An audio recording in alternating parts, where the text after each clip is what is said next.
이번 주에 FOMC 회의가 있습니다. 미리 다 얘기 드릴게요. FOMC 나올 거 뻔히 알고 있습니다. 어떤 전략이 나올지, 시장에 어떤 변화를 일으킬지 정확하게 진단 한번 드리도록 하겠습니다. 네.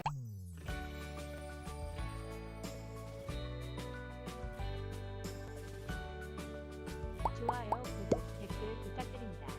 자, 오늘 회의 내용 좀 한번 보도록 하겠습니다. 오늘 좀 집중 좀 할게요. 자, 내일 모레 한국 시간으로 이제 목요일 새벽 3시에 FOMC 회의 있습니다. 근데 시작하면서 얘기를 했지만은 외신 기사를 잠시만요. 화면 좀 네. 돌릴게요. 뭐 27일에서 28일 이틀 동안 네, 하고 화면 좀 잠깐 돌리겠습니다. 네, 결과가 목요일 3시에 발표되는 거죠. 자, 내용 한번 보고 갈게요. 네. 오늘 앵커님께서 시작하면서 좀 얘기를 했지만은 캐나다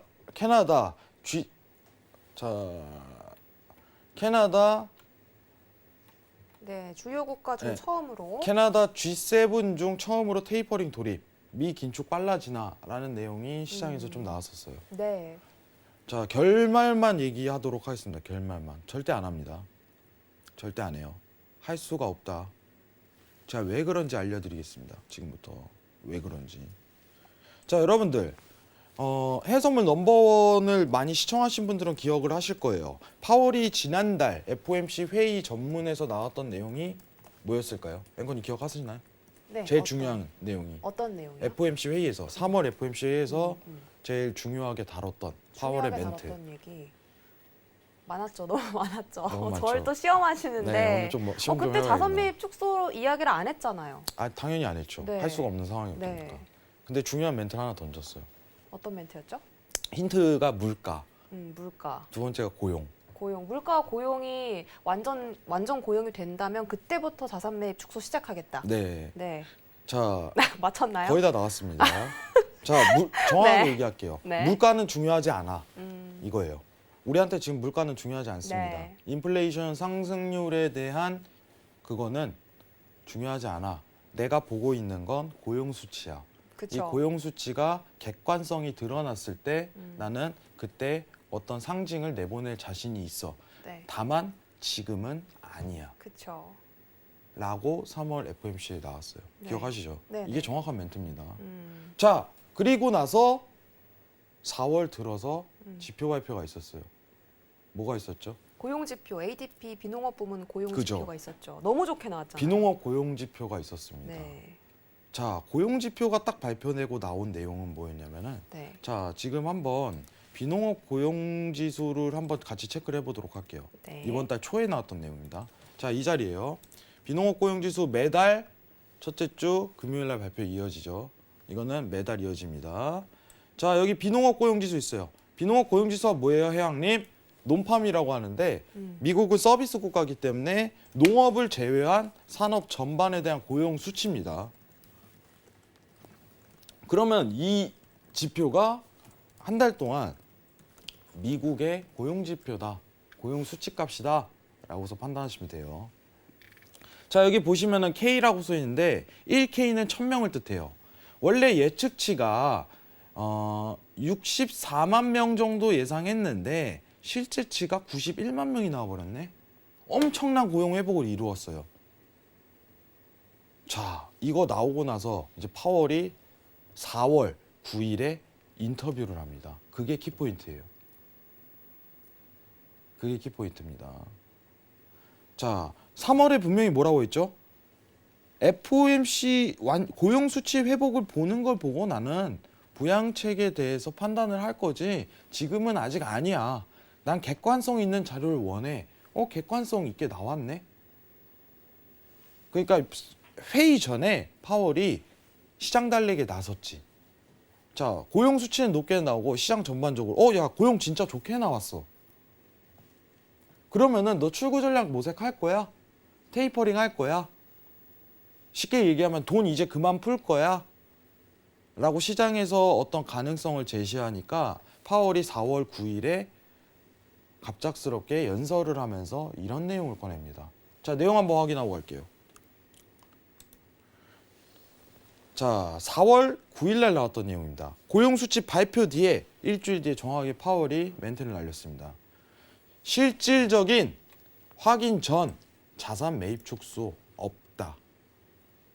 자, 이 내용만 가지면 어렵습니다. 근데요, 하나의 단서를 달았어요. 자, 그게 뭐냐면은, 자, 연속적인 고용이란 표현을 했습니다. 이거 진짜 중요합니다, 여러분들. 이게 키포인트예요. 연속적인 고용.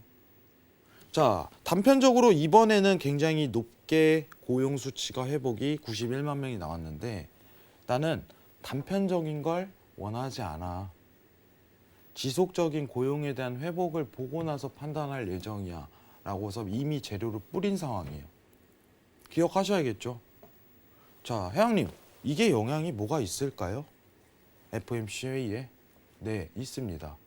결말은 무슨 뜻이냐? 지금 당장 어떠한 시그널을 내포하지 않을 것이다. 이미 4월 9일 날 재료는 다 던져놨다 이겁니다.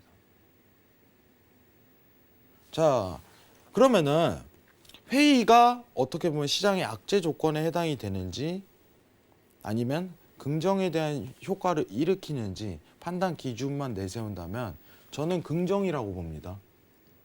긍정이라고 봐요. 왜냐? 인프라 정책이 지금 바이든 정부 쪽에서 진행을 했었죠. 이대로 간다는 거예요. 회의의 영향은 안 받고. 그럼 시장은 긍정인 거예요. 굉장히 간단하게 생각을 해야 돼요. 자, 리포트 한번 보도록 하겠습니다. 여러분들. 자, FOMC에 대한 완화 기조 유지 예상. 정확하게 얘기하면은 연준이 경제 전망을 확신하려면 추가적인 데이터 축적이 필요하다 판단된다. 이 추가적인 데이터라는 건 연속된 고용 수치에 대한 회복 값입니다. 왜냐? 그렇게 객관성을 드러낸 게 파월 입에서 나왔기 때문에 인플레이션은 중요하지 않다. 앞으로 비농업 고용 지수에 의해서 통화 정책 변화를 예측해야 된다라고서 판단하셔야 됩니다. 이게 키포인트예요. 자, 근데 연속된이란 표현을 했기 때문에 4월에 안 나오고 5월에 안 나올 가능성이 높다라고서 시장에서 예측하고 있어요.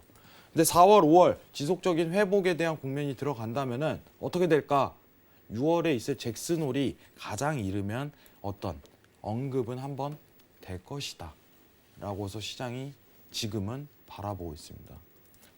간단하게 이제 정리하도록 하겠습니다. 지금 증시가 오르는 효과는 뭐라고요?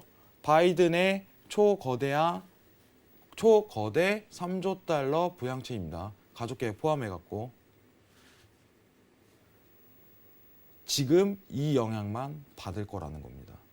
회의에 대한 내용이 반영되지 않기 때문에 오히려 악재는 없다. 긍정적인 호재를 작용할 가능성이 아직도 남아있다. 이렇게 평가하시는 게 좋아요. 굉장히 간단하게 정리했습니다. 4월 FOMC 회의, 지난 3월과 같은 기조 유지, 고용에 대한 재강조, 이 부분만 드러날 가능성이 높다. 이는 곧 시장에 큰 변화를 주지 않는다. 즉 바이든의 최근 인프라 정책에 대한 호재성 발표의 영향력만 아직 살아있을 것이다 라고서 평가하시는 게 좋습니다. 이해하실 거라고 생각합니다. 이상입니다. 네. 알겠습니다. 자, 지금 현재 시장은 바이든의 대규모 부양책 그리고 연준의 유동성으로 인해서 이 부양받고 있는 것이고 잭슨홀 미팅이 6월 달에 있는데 처음으로 테이퍼링에 대해서 시사할 가능성이 높다라고 말씀해 주셨습니다. 그 전까지는 시장이 상방으로 향한다는 건 변함없는 사실이다라고 챙겨드리겠고 자, 지금 미니나스닥 차트 잠깐 보실 수 있을까요? 네. 최저 13,918포인트를 터치했는데 지금도 계속 이 하락폭을 좀 키우려는 그런 움직임이 드러나는 것 같아서 다시 한번 지금 자리값이 유효한지 여쭤보고 싶은데요. 자, 지금 우리가 원래는 14,030에서 40 사이에 대한 지지력의 이 매수 구간을 포착을 했었죠. 네. 그리고 13,960포인트까지 반등이 들어가고 제가 중간에 끊어서 얘기한 거는 60포인트 도달했다면은 이 구간은 이제 본절로 홀딩 구간이다. 만약에 눌리면은요. 이거 그냥 오늘 수익 없이 마감 처리해버려야 돼요. 자, 이렇게 되면 회장님 어떻게 봅니까? 이제 지지력에 대한 평가 구간이 없기 때문에 추가적인 매수에 대한 확보를 위해서는 14,900 돌파가 일어선 다음부터 봐야 된다. 네. 지금 그러면요. 이 채널 폭이 있죠. 이 채널 폭, 이 구간에서 매매하면 안 돼요. 관망입니다. 여기서부터. 지금 시장 전략 원래 14,930에서 40포인트로 갔죠. 네. 그러다가 본절로 갔잖아요. 네네. 예. 그러면은 여기서부터는 매매 스탑이 되는 거예요. 본절가로 다시 왔으니까. 제가 보던 지지에 대한 포인트는요. 14,920포인트 최소 지지력만 평가를 한 건데 이탈 드러났다면은 추가적인 매수 사인은 없는 겁니다. 네. 없으면 접어야 돼요. 자, 혼선 드리기 싫습니다, 여러분한테. 지금 만약에 매수를 다시 보고 싶다. 기약을 하시는 분들은 14,000포인트 이탈이 드러나야지 그다음부터 매수 포인트가 드러납니다. 14,000포인트요? 네.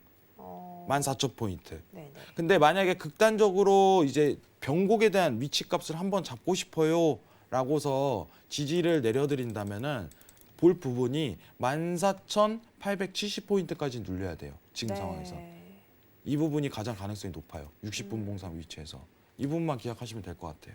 이상입니다. 알겠습니다.